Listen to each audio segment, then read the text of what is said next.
Well, hello and welcome everyone. My name is Adele Zenide and I am the CRIN Water Theme Lead and Project Engineer with Canadian Natural, and I'll be your host today. Before we begin, I would like to start with a land acknowledgement. And acknowledgement of the land is an important step towards reconciliation.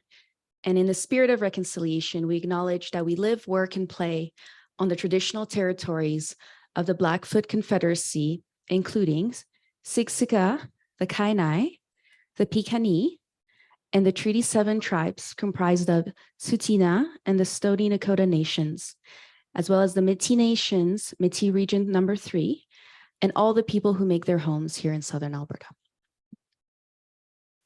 I have a few housekeeping guidelines for you guys today. So thank you for the folks that made it here in person. We also have an audience on Zoom.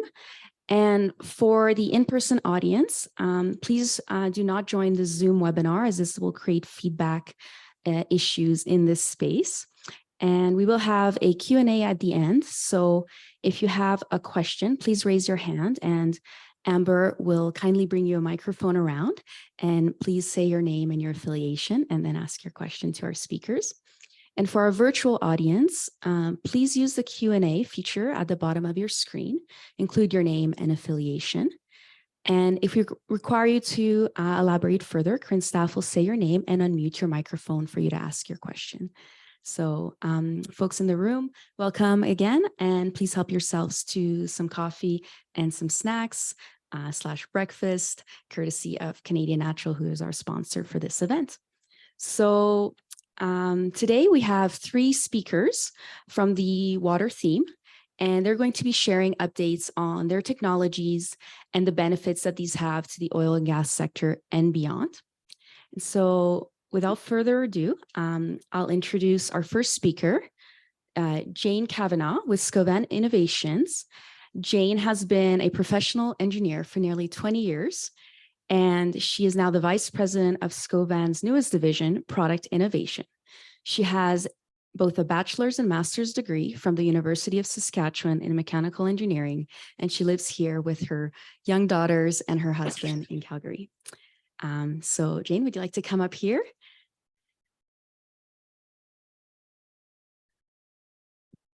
And so I guess I'm just going to grab another one.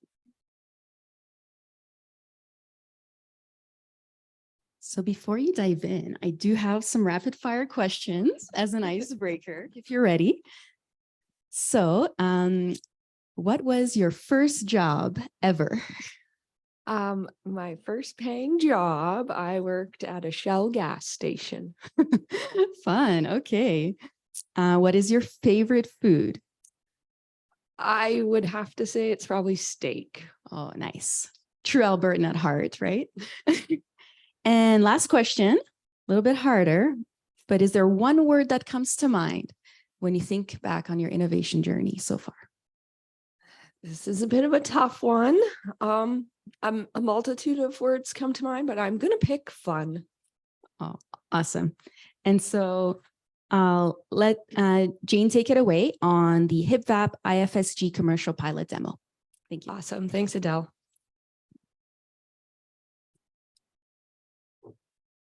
Make sure I get this going right. Okay. Hi, everyone. As Adele said, my name is Jane Cavanagh. I'm with Scovan Innovations. I'm VP Product Innovation. So my team's been working on our HipVap commercial demonstration project that I'll just bring you up to speed on here today.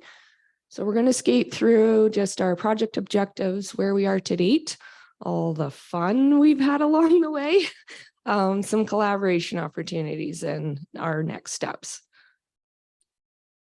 So really what we're trying to do with this project, excuse me, is to take our TRL from a 6 up to an 8.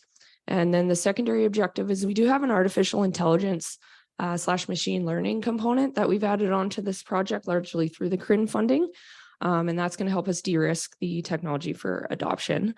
So before I get into where we are with it, I thought I'd better give an overview of what the heck is it. So this is HipVap in a nutshell.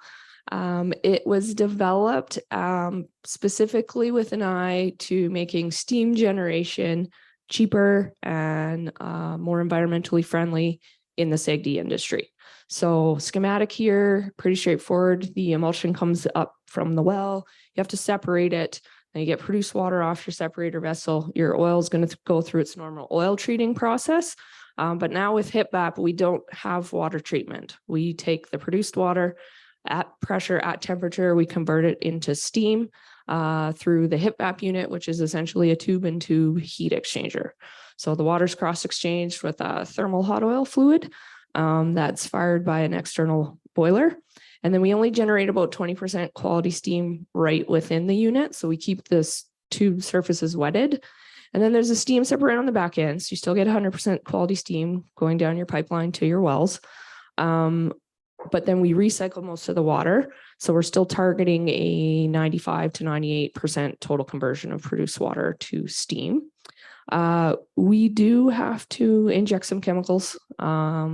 So that's a EDTA, a caustic and an anti-scalant. That's what we're putting in there right now. And there is an online brushing system that shuttles a brush back and forth also to keep the tube surfaces cleaned. So HipVap in a nutshell. Progress to date, the light blue in the schedule, these are our 3 CRIN milestones. We had the CRIN funding started Jan 2022. We'd done some work ahead of that, but essentially the light blue is where we thought we'd be, which is done by now. We're clearly not. So the dark blue is our current plan. So we're just wrapping up what we're calling our product testing phase. And then hopefully within the next month, month or two, we'll be switching over to steady state operations. Our partners are listed up top. Like to give a shout out to them all. We've engaged with all of them. We're pretty far down the path. Couldn't have done any of this without them. So Strathcona is our host site.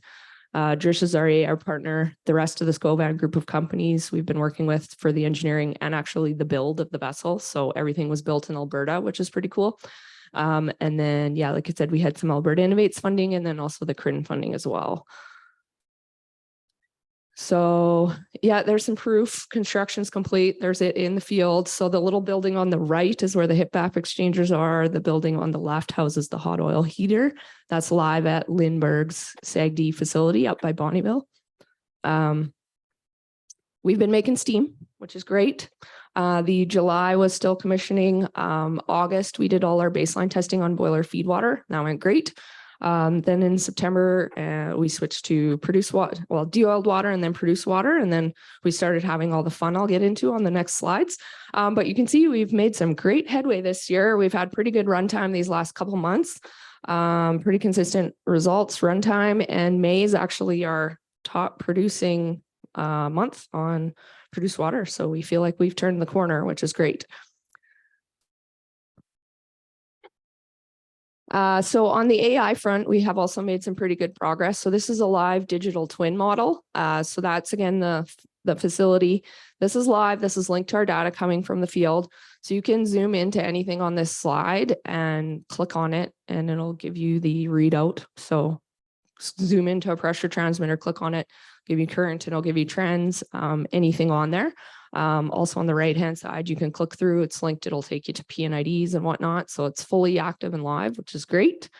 There's been a lot of other work that I don't have time to get all into today, but you can see some different dashboards across the top. So KPIs, totalizers, all kinds of stuff like that. But one of the cool features that we built from the AI front is this forecasting tool. So the AI is actually now forecasting the heat transfer coefficient for both the preheater, which is the curve up top, and then the main heater, which is the curve on the bottom.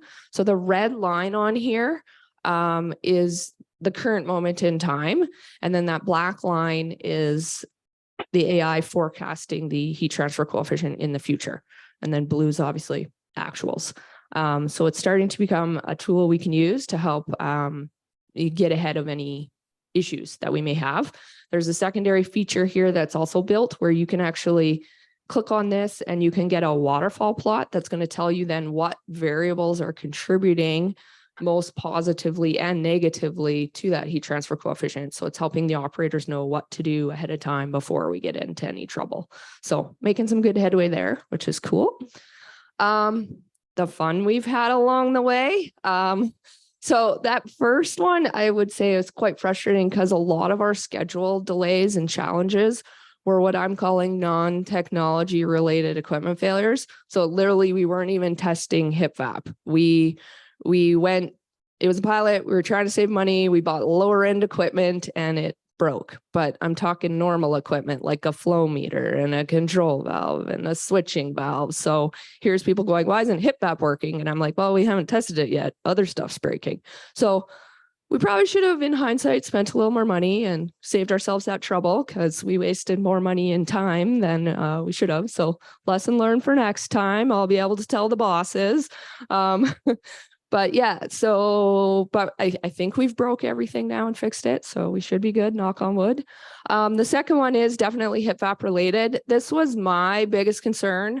One of my biggest concerns with the technology was how is it going to handle the online brushing system? How was that going to work? And I think this was a lot of people's questions.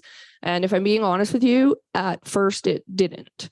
It was very inconsistent in terms of brushes launching, like not launching when we thought they were supposed to, brushes getting stuck.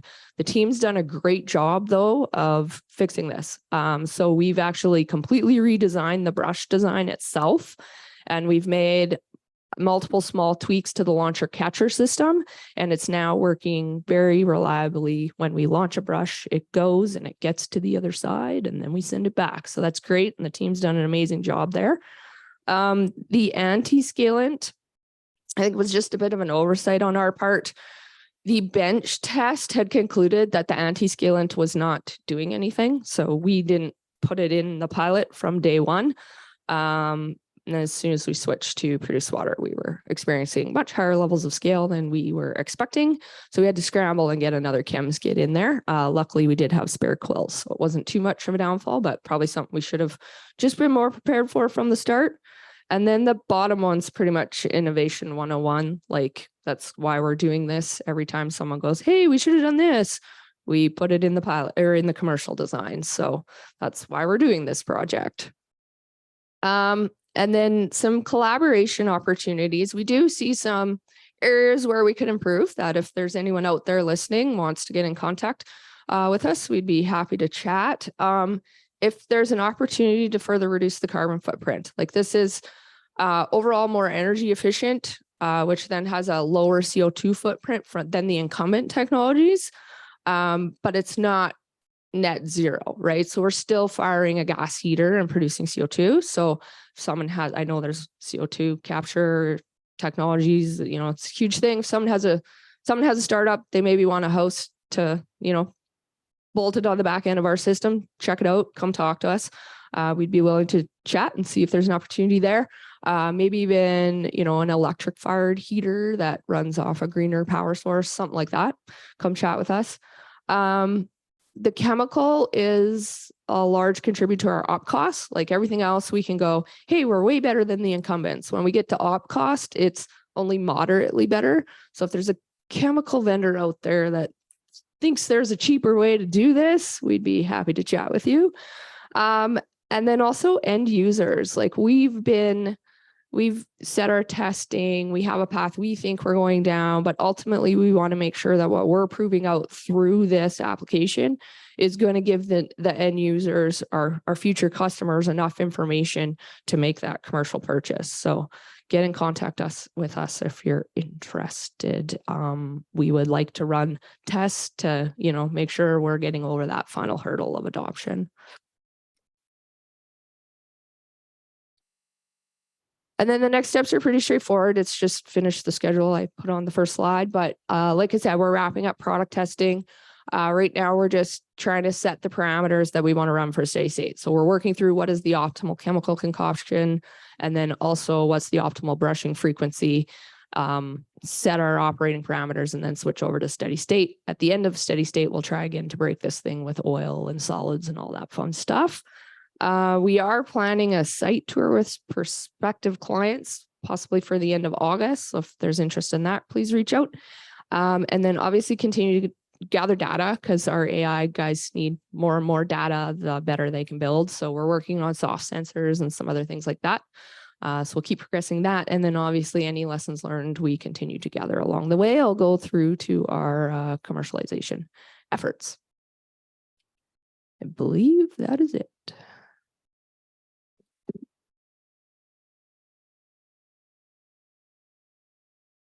Thank you so much, Jane, for that great presentation. There'll be questions at the end, just a reminder. So if you have something on your mind, keep it for a little bit later in the presentation. So next up, we have Mark Soares with ARC Resources.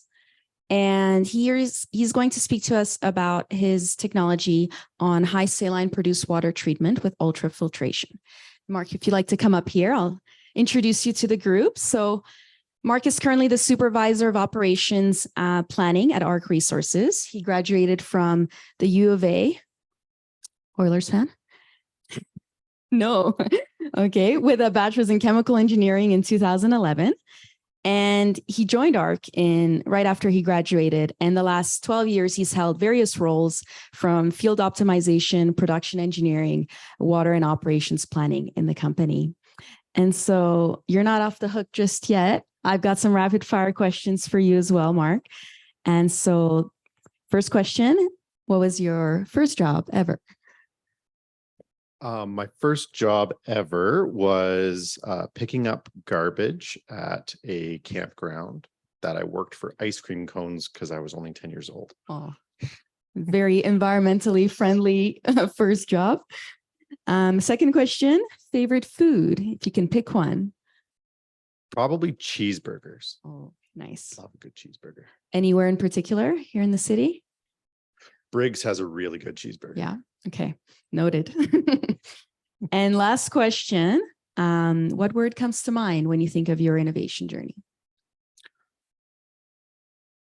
That's really tough. Gonna go with serendipitous. Okay. Well, we're curious to find out more. So off you go to your presentation. Thank you. Let's see, get this. I apologize. My slides are not nearly as in depth, but here we go. So our project objectives. So ARC Resources operates in the Montney Fairway, and within our program and development, we need a lot of water for hydraulic fracturing, as well as geological disposal can be difficult to come by. So reusing water is extremely important in our operations. The issues that come along with that is it's extremely saline from 20 to 25%. You're almost getting to saturation. You've got suspended oil, you've got bacterial issues, and all of those negatively interact with some of the chemistries involved with friction reduction in our fracturing operations. As well, you end up adding chemistries upon chemistries that, as you try to recycle, it becomes harder and harder to utilize that water. So with the SwirlTech system, it addresses a lot of these issues by deploying ultrafiltration technology in an area where historically it never would have been practical to deploy due to increased fouling. The patent in terms of the SwirlTech's company that we've been partnering with is they provide a swirl that allows for buoyancy manipulation with some of those foulants in order to extend the run life and flux rates of the membranes. And also that swirl helps to scour the surface of the membrane. So you get a longer duration in between your clean in places, higher flux throughput, allowing it to basically be deployed in this space. Progress to date. So we've gone from kind of our bench scale testing to a small field scale, and now the part of the CRIN project is a commercial pilot demonstration for this technology. Unfortunately, the ravages of COVID and supply chain issues have really put a damper on things that it's installed, but we've been working through commissioning, and we'll get to some of the issues with the good, bad, and ugly slide a little bit later. We've also done some friction loop testing on the water quality to really just validate some of the ideas of, hey, if we're pumping clean water versus our regular produced water, what is the difference? Does it matter? And at the end of the day, the answer is yes, it does look like it matters. From the friction loop testing we've executed, you're probably getting, with friction reduce, with your FR added to the water, we're seeing a sustained 10 to 15% reduction in pressure, which as you go to 300 plus 1,000 cubic meters of water per hydraulic fracturing operation, it adds up quite a bit. So challenges encountered, learned to date. The ugly, working with, so Swirltex is very much a startup firm, and we've had issues with historically how ARC has treated facility process equipment, where we look mostly at how does it connect to and from, and a process vessel is just, it's a black box, tell us how to tie it in. What we've learned here is we need to get more nitty gritty in terms of how each process element functions and how it's tied in. We had issues with mostly manufacturing. PVC pipe was deployed while it was technically a good option to install and low cost, it cracked, whether that's from vibration from the pumps or transportation along the way. And so we've been basically held up on our commissioning because we can't get pieces of equipment to replace and to get running. The other issues we've had were like valves were installed backwards, things of that nature. So really just preventing us from getting up and running to test the robustness of the system. That said, though, we have managed to get some throughput through the unit up till now, and the final installations are going in this week and next week. So hopefully in the next month or two, we'll really have some good results to speak to. But the water quality is impeccable. You can see on the picture here, the right hand is what our produced water looks like when it comes out of the ground. And on the left is what it looks like after the Swirltex unit. So for some of the results we're seeing, you're seeing a 95% reduction in oil and grease. Iron is 99%. So iron interacts negatively with our FR. So that's a big improvement there. Suspended solids, aromatics, VOCs, all seeing drastic reductions. And one of the biggest things for us with this unit is actually the bacteria. Seeing a 99% reduction in bacteria is substantial, but that only tells a portion of the story. We've gone through and done some RNA, like S16 RNA sequencing, and found that the actual bacterial species, whether it's SRBs, APBs, methanogens, that you are seeing on your inlet stream that really are difficult to control and cause a lot of the issues, they're getting physically filtered out of the stream. So while we're seeing a 99% reduction, the actual bacterial species that's left over is mostly something called a Delphtia, which is present on every surface you touch. It's completely innocuous. The reason why that's so important is the produced water will sit in these ponds for several months at a time, and basically bacterial blooms will occur. Traditionally, biocide only allows you to control and try to manage that population, but it doesn't get rid of the issue. This technology does.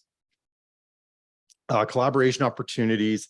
So we've been focusing mainly on the produced water reuse side of things. However, there definitely is a potential for water disposal operators. If you transfer that 10 to 15% sustained friction reduction performance that we're seeing in friction loops, and you apply that to, say, a disposal well, now all of a sudden you're getting more throughput. You can put more water away for the same wellhead pressures. Alternatively, one of the reasons why Swirltex has been our main starting point with our innovation framework is it opens up a lot of other avenues to future technologies dealing with high saline produced water. So next steps is really to get the unit running long-term. With a membrane technology, the quality of the water isn't necessarily, while it's really good, it's not necessarily the main driver here. The main driver is, can we see this run 24 hours a day for a sustained period of time without needing a lot of intervention? In other words, can it handle the volatility and rigors of oil and gas production? And that's, I believe, it.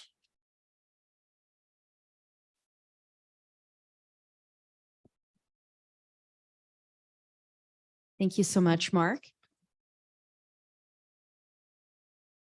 And last but not least, we have Zach Young joining us online. Hi, Zach. Hey there. Hey, so I'll do a quick introduction for Zach. So he is the co-founder and chief operating officer of H2 Nano, a water treatment technology company based in Edmonton and Kitchener. And H2 Nano builds sustainable nature-powered water treatment and emissions control solutions for the resources sector, including its passive sunlight-activated water treatment tool for oil sands process affected water called SolarPass. And Zach, I've got some rapid fire questions for you. Hope you're ready. And Yep. You've had the privilege of hearing the last two. So No time to think. Yeah. a bit of a spoiler alert, right? So what was your first job? First job was a farmhand at an orchard. Nice. And favorite food? I was gonna go with fish, like salmon and trout. Oh, nice. Do you catch them yourself, or No, I'm not. I'm not trust much of other a people fisherman. too? Purely on the eating side. Yeah. Fair enough. And then last but not least, what word comes to mind when you think of your innovation journey? Purposeful. Nice. Okay, well, take it away, Zach, and we'll do a Q&A after he's finished. Thank you. Perfect. Okay, let's see if I can get my slides up here.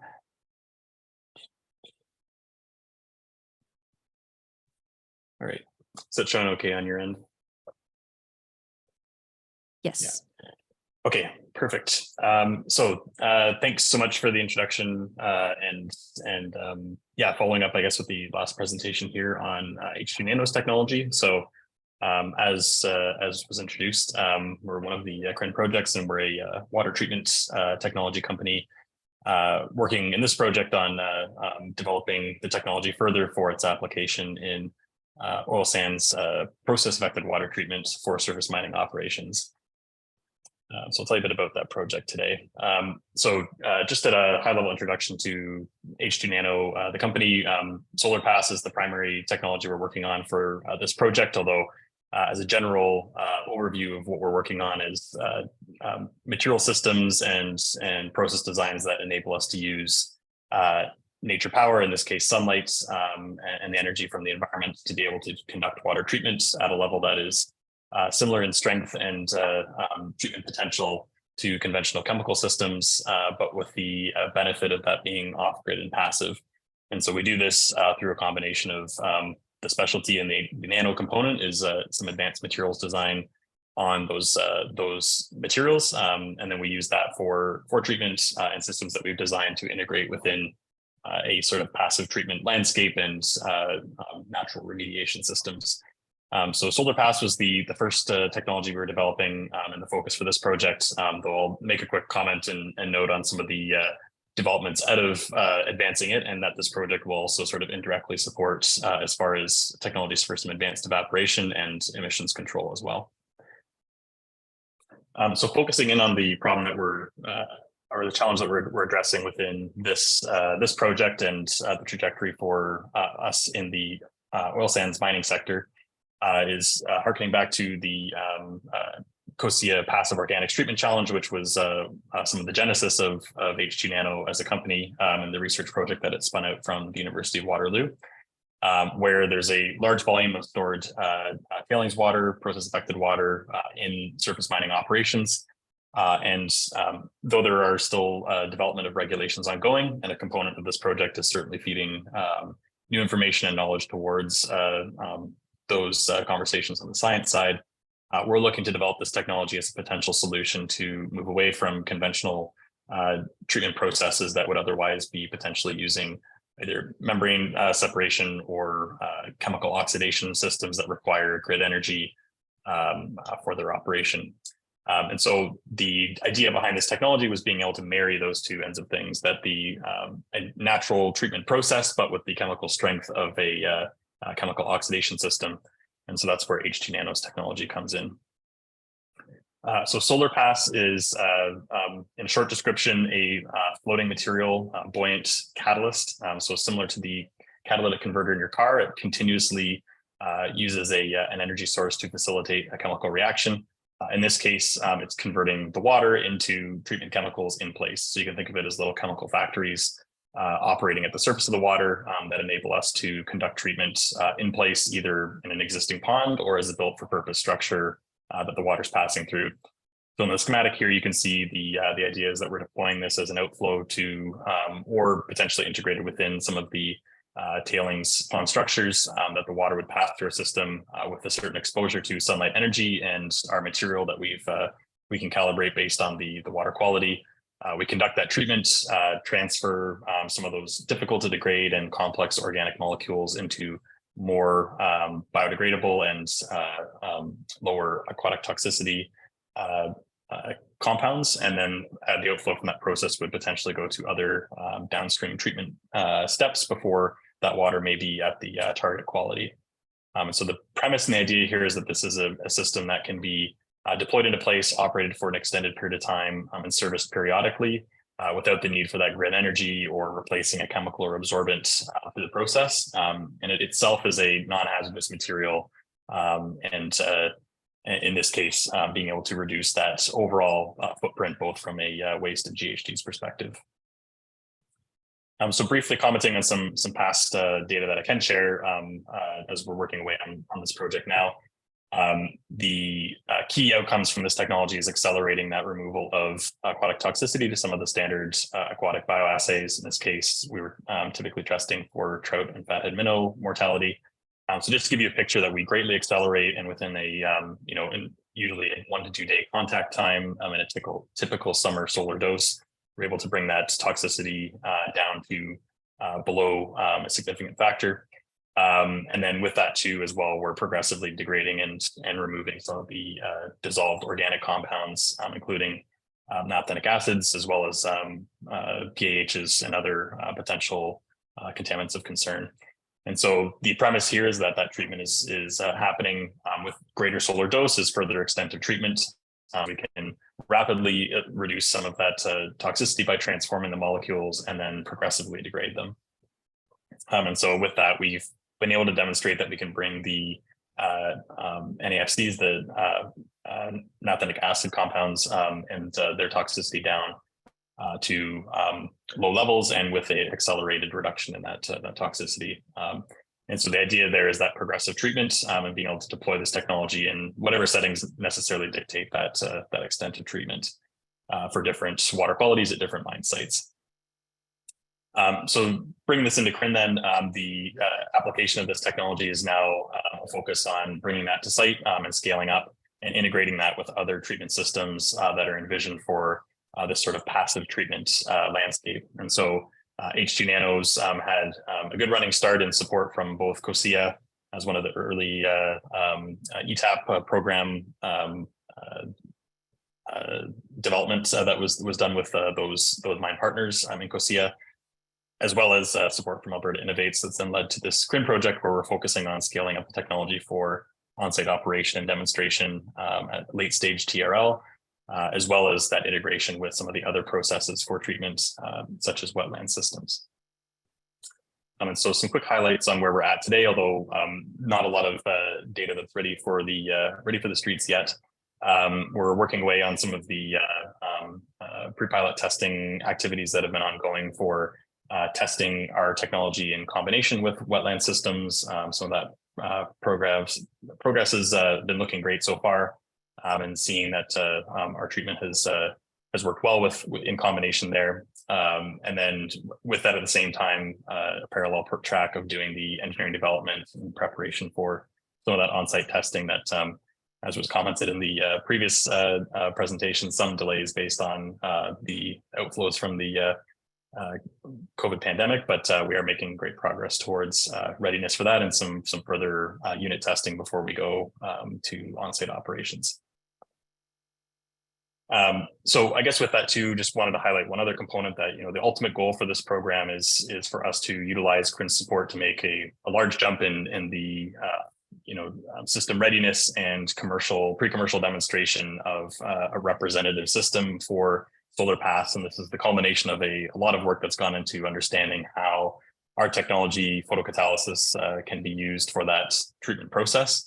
And not only is this an outcome that we're looking towards its demonstration as commercially ready technology and something that can be compared against other best available options, but also taking a look at where we can generate new knowledge and data about how it can work in concert with other natural remediation systems, and what that outcome looks like as far as providing some further information for what this could do for treatment towards the ultimate objective of being able to return some of that stored water in surface mining operations.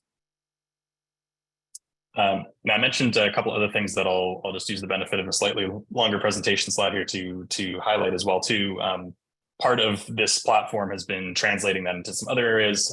COVID-19 pandemic sort of pushed on some opportunities for us to take a step out of our track with SolarPass and look at some other use cases for the technology. And so one of those was developing a variant of it that we use that also floats as a layer at the surface of the water. We use that to actually trap and intercept emissions compounds such as methane, H2S, and passively transform them in place. So it's basically immediately a block and cover to reduce the rate of emissions, and then we can treat the source term of that as far as those compounds in the pond that it's covering. And so we've been looking at using that in a variety of different applications, both in the Albertan energy sector as well as beyond for agriculture and such applications to reduce the total emissions from water systems. With that as well, we've also developed a variant that is focused specifically on accelerating evaporation, so increasing the solar energy absorbance from the visible spectrum that we use as a source term for enhanced heat. So the idea here is that we can take natural evaporation and greatly accelerate it through concentrating that heating energy to the interface where that evaporation occurs, being able to store, trap, and most effectively use that to accelerate the rate of evaporation. And this is particularly relevant where we're looking at dewatering or water balance control, and deploying this technology as a mechanism to accelerate things like evaporative brine management, or even some applications in mining production where solution evaporation is being used for things like lithium. And so all of these are using a similar form factor of a modular deployed in pond retrofit ready system that can be used for different functions based on what we sort of plug in at the material scale, using that same nexus of process design that we use for each of the systems. And that's another component of what CRIN is helping to support too, perhaps indirectly, is that those systems are being made ready to scale up. So I'll leave it there just to pass off to, I think we're maybe moving to some Q&A. So, yeah, some opportunities for us to collaborate with other members of the energy sector in those spaces, as well as more broadly in mining and management of water in large outdoor systems. So thanks so much for the opportunity. Thank you so much, Zach. So we're going to take a few minutes to set up for the Q&A. So folks in the room, if you want to help yourselves to more coffee and snacks while we do that. And everyone on the line, if you want to submit your questions, if you haven't already through the Q&A, friendly reminder to state your name and your affiliation, and we'll address your questions shortly. And the speakers, if you'd like to come up, sit next to me here.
Hang tight, everyone. Mark's joining us shortly.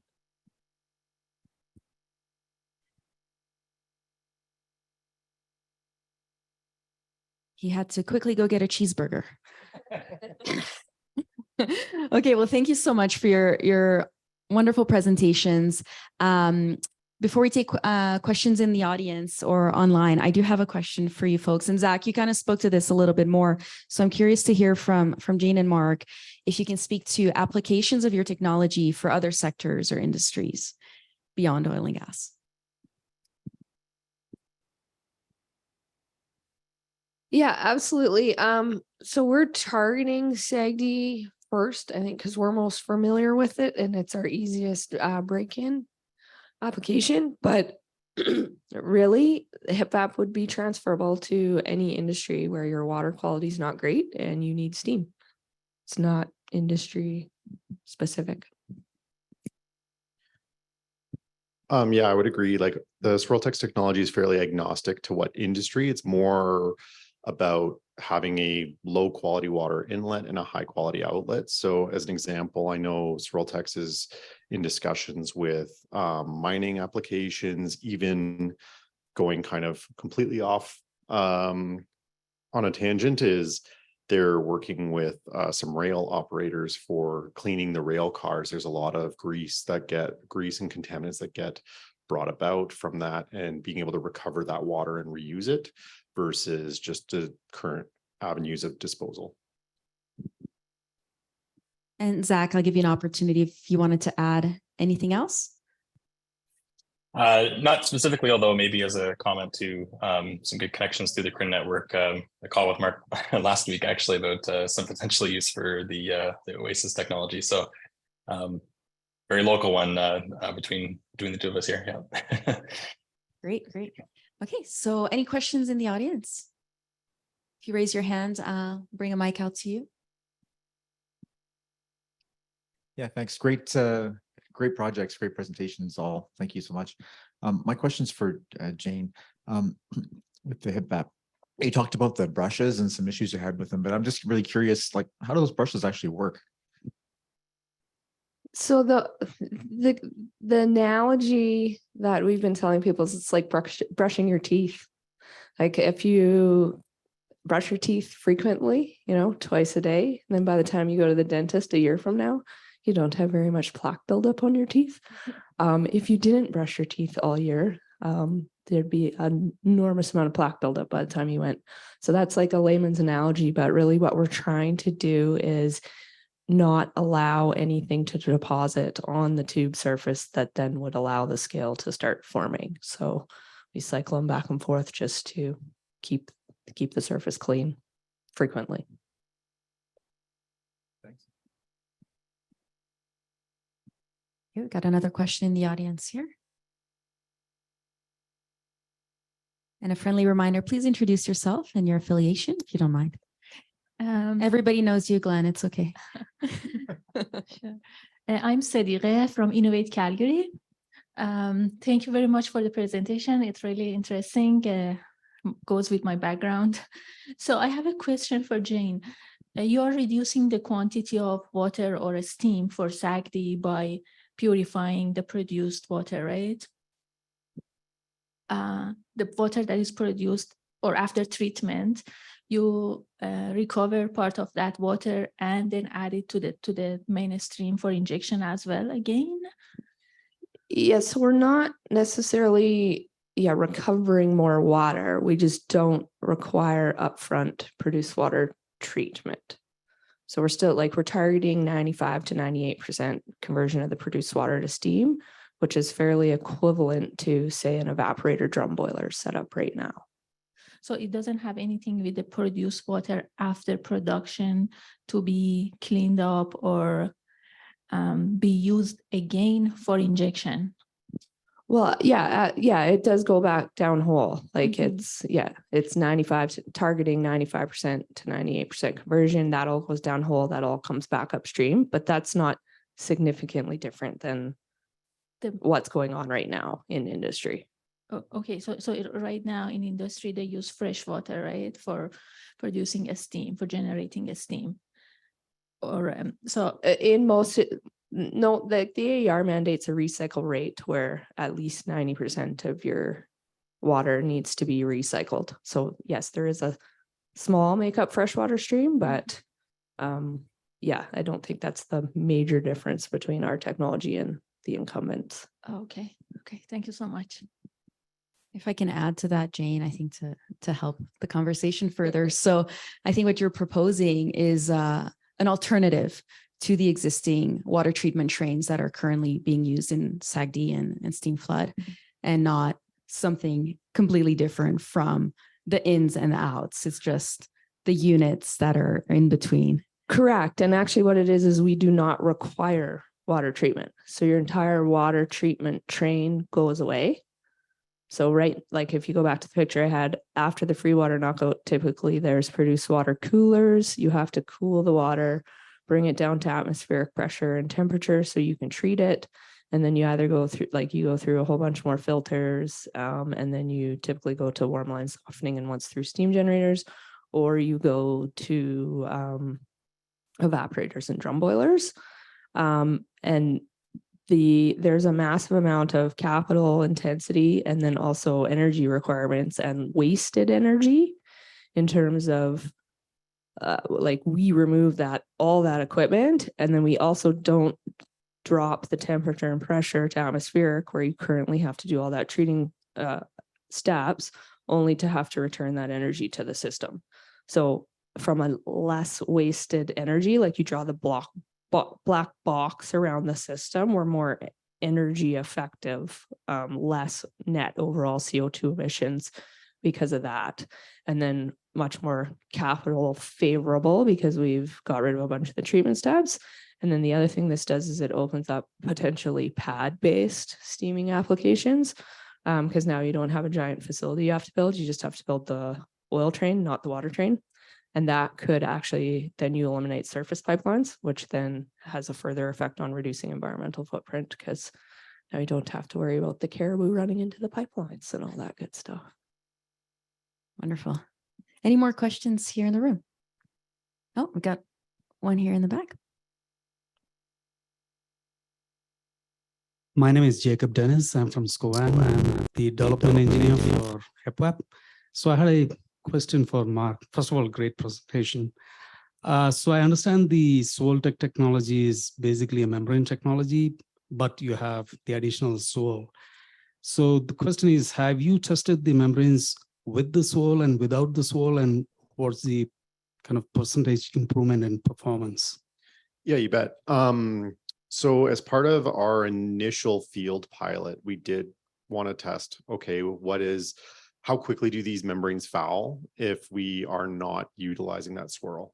And it was within hours, and we were getting to a state where you were seeing, basically you'd see it happen over the membrane profile fairly quickly.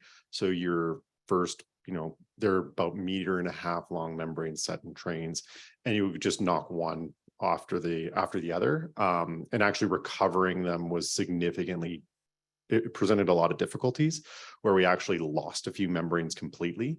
Whereas then when we were utilizing the swirl, even though they would eventually foul and kind of lose their flux capacity, you could clean them in place and recover back to 100%. Hey, do we have any? Oh, here we go.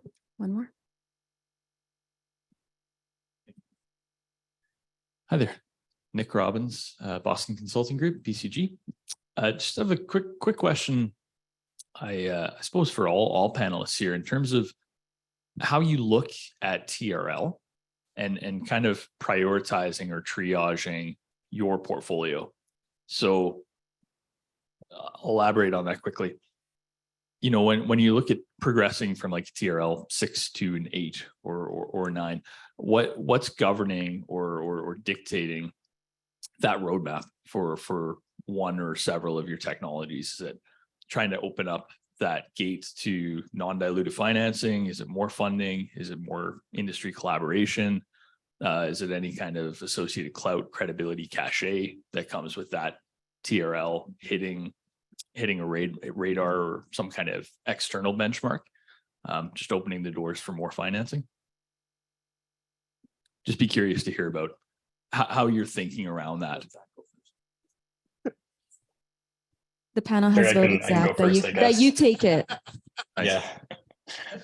Okay. Yeah. I guess. Yeah. Speaking from startup hat on, I guess. I mean, we started at one. We're now not at one. I guess. Yeah.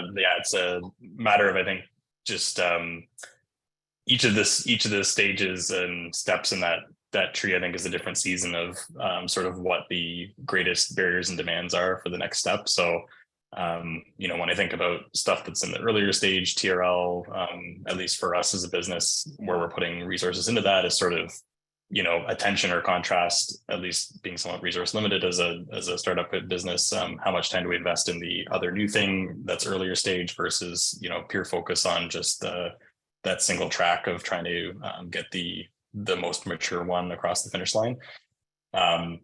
Mid stage there for 6 to 7, we've had a lot of success there, I think, in terms of it being sort of a sweet spot of it being, not overly capital intensive and resource intensive to do testing and finding funding support. And I think that's, been an important accelerant to that too, programs like Alberta Innovates support or this one through CRIN. And then the later stage, I think, is where things start to get a little bit more complex, in that the major barriers or things you're thinking about is how that's translating into partners and they're, and especially in our case, at least, a pretty large intensive capital and resource projects to complete. And so you get fewer swings at that. So I think making sure it's the right setting, the right opportunity for us, for instance, seasonality, we want to make sure we get the most out of the invested capital there. So I think it's just deciding, timing of those and that there's the right set of resources all around it. I don't know if that necessarily fully answers your question, but yeah.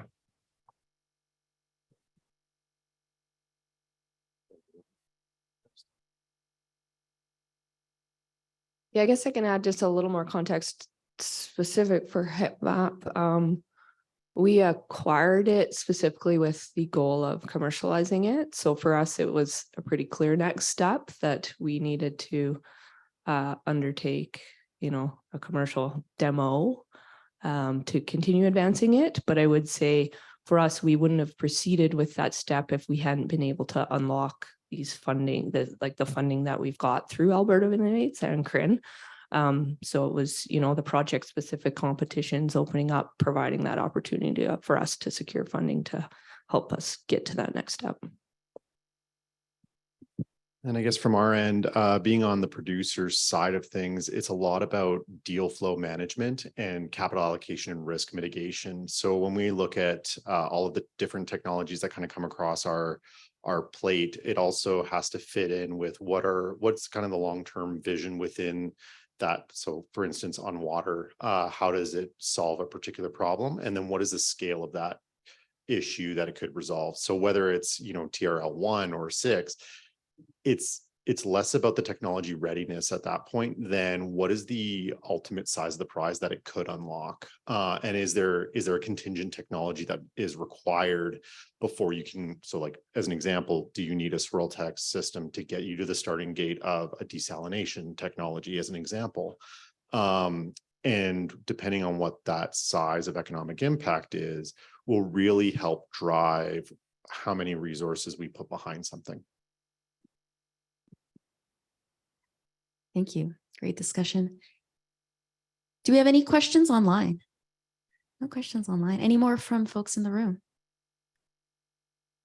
Okay, well, I just wanted to add one comment as well regarding de-risking technologies, and the value of being partnered with CRIN is that if a producer in the oil and gas sector trials their technology and de-risks it, it's de-risked for all of Canada, and it really unlocks the gates for additional funding from venture capitalists or groups that can help move your technology further. So there's huge value in looking at CRIN, joining.